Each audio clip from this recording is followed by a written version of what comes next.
Salam dəyərli izləyicilər, mən siyasi bloger Elnur Aliyev. Mənə sual verirsiniz.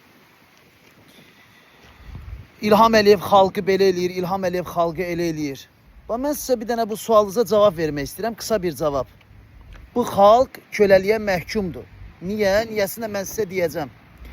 Əgər bu xalq həqiqətən də İlham Əliyevdən narazı olsaydı, bu günləri bu xalq öz haqlarını hüquqlarını tələb eləyərdi.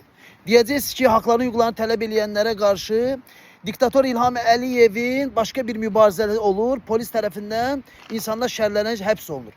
Bəli, mən də bunu təsdiqləyirəm. Amma bu xalq əgər bir polisə güc gələ bilmirsə, haqq uğrunda mübarizədən çəkinirsə, öz haqqını İlham Əliyevə çatdıra bilmirsə, demək ki, bu xalq elə köləliyə məhkumdur. Başa düşdünüz?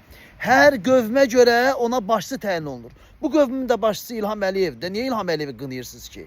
Hə? İlham Əliyevi qınamaq lazım deyil. Qınamaq bu xalqı lazımdır ki, haqqınızı, hüququnuzu normal bir şəkildə diktator İlham Əliyevə çatdırın.